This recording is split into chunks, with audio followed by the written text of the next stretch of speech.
Okay, this is my complete review of Obi-Wan Kenobi, the series. Wow.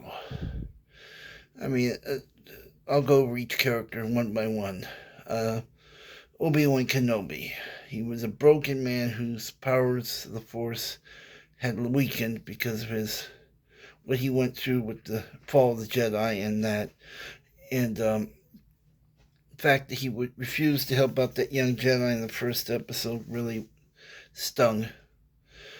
I couldn't believe that, but I don't think he had the abilities to protect the young man at the time. In fact, he left the planet to go help Senator Organia's adopted daughter Leah because there's a chance that they figure out that she's Anakin's daughter and maybe figure out there's a son. I guess he had to go and rescue her. Um, he got better as it got going. The final battle between him and Vader was incredible. I really loved it. A lot of the special effects were great. The ass kicking that he gave Darth Vader or Anakin was pretty good.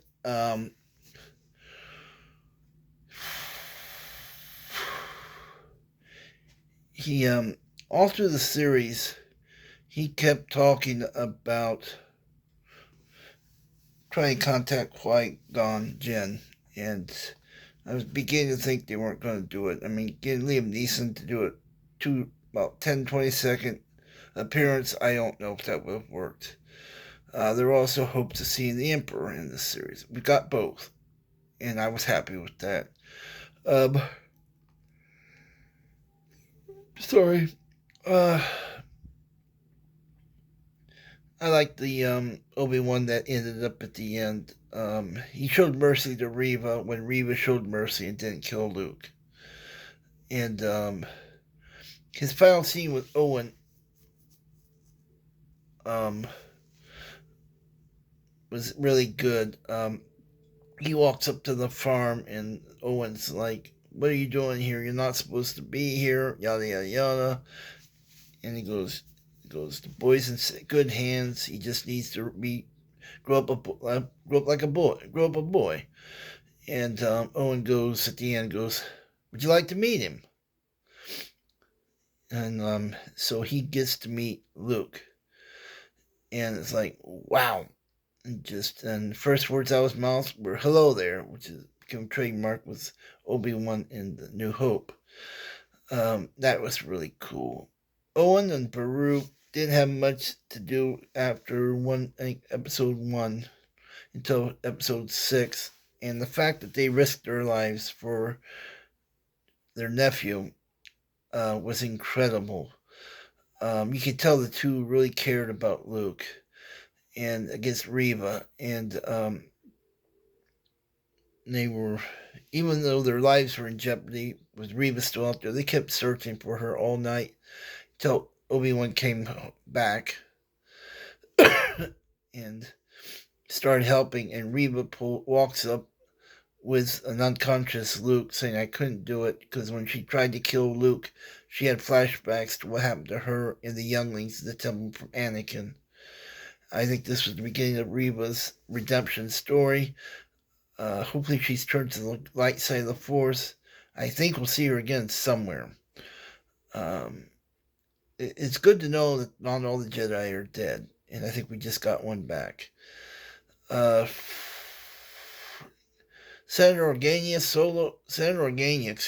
and his wife. I liked seeing Jimmy Smits. Call me crazy, why not? Why don't they do a series based in Alderaan with the Organia family?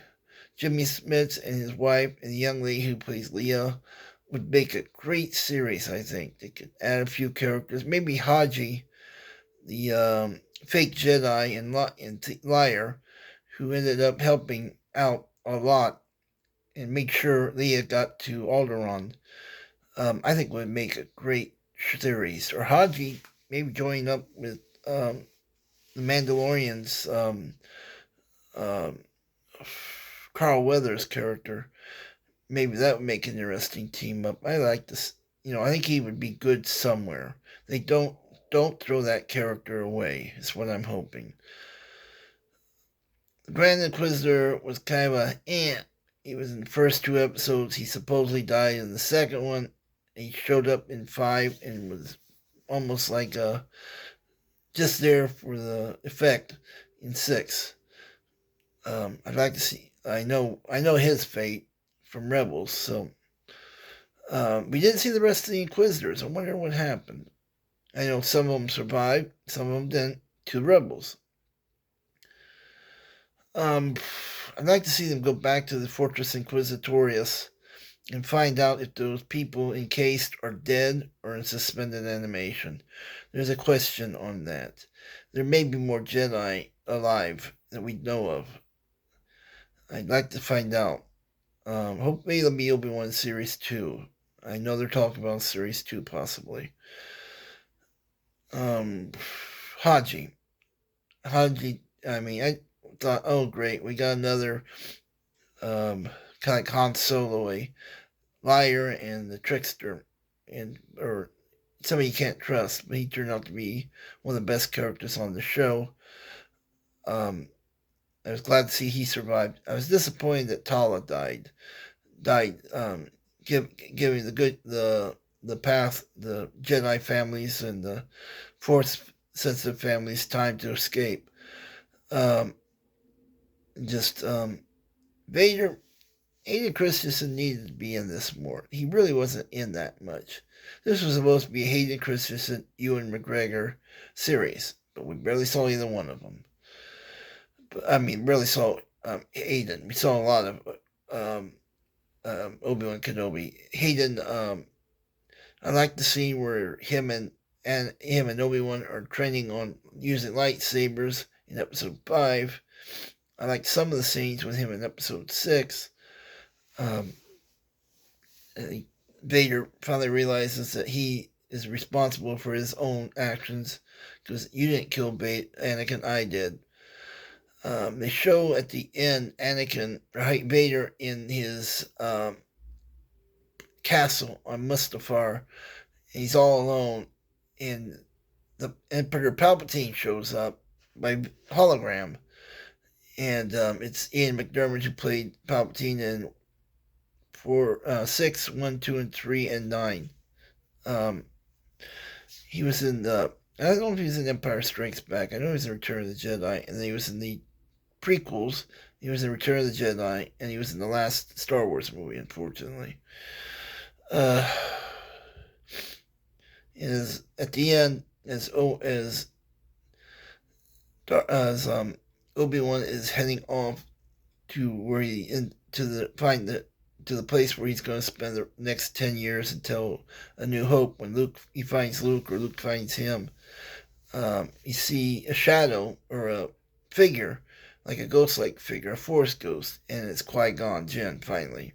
Liam Neeson. I'm assuming Liam Neeson came back to do the brief role, like Ian McDiarmid, I hope, did. And so, it was a good series. It left a lot of questions, like what happened to the people from the past? What happened to Haji? What happened to Reva? She got her redemption story and turned, I hope, back to the light side. A lot of unanswered questions. But I liked it.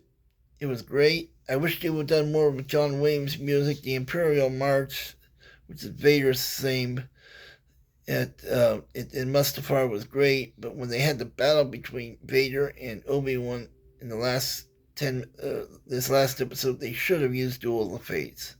Don't know why they didn't do it. The music was good for the fight, but it would have been better with the Duel of the Fates. Well, that's my opinion. If you like what I'm doing and you're not a subscriber, please subscribe. And if you like, and please comment on underneath the video on what you think, anything I could do to improve, and we'll talk soon.